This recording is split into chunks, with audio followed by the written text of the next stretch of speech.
बच्चों, let's see the question. The work function of a substance is 3 electron volt. The longest wavelength of light that can cause the emission of photoelectrons from this substance is approximately. Here we have given 4 options. Now to answer this question, first we will discuss here the key concept, and here the key concept is given as energy of a photon is given as hc divided by lambda. Question में हमारे पास एक substance है जिसका work function 3 electron volt के बराबर दे रखा है. Work function का मतलब होता है minimum energy required to eject the electron from this surface, the longest wavelength of light that can cause the emission of photoelectrons from this substance.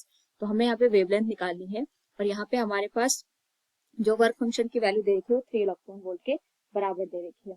तो यहाँ पे अगर हम बात करें हमारे पास जो वेवलेंथ की वैल्यू होनी चाहिए that should be given as hc divided by work function के बराबर, क्योंकि हमारे पास अगर हम बात करें जो वर्क फंक्शन की वैल्यू होती है it is given as h into mu not. Mu not threshold यहाँ पे फ्रीक्वेंसी को इंडिकेट करता है that minimum frequency which is required to eject the electron from the surface. तो हम म्यू नॉट को रिप्लेस कर देंगे यहाँ पे c बाई लैम्डा से, और यहाँ पे जो लैम्डा की वैल्यू होगी ये हमें यहाँ पे थ्रेशोल्ड वेवलेंथ के बराबर वैल्यू को दे देगा. तो यहाँ पे अगर हम वेवलेंथ की बात करें that should be given as hc divided by pi not.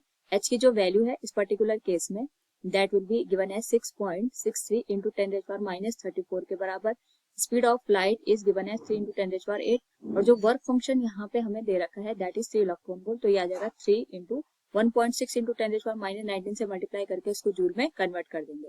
3 से ये 3 कैंसिल हो जाएगा, एंड यहाँ पे अगर हम 6.63 को डिवाइड कर दे 1.6 से तो हमारे पास जो वेवलेंथ की अप्रोक्सीमेट वैल्यू निकल के आएगी दैट विल बी 413.33, जिसको हम यहाँ पे 444 अप्रोक्सीमेट हम ये वैल्यू यूज कर रहे हैं नैनोमीटर के बराबर लिख सकते हैं. So from the option 4 will be the right answer. Hope you understood it. Thank you and best of luck.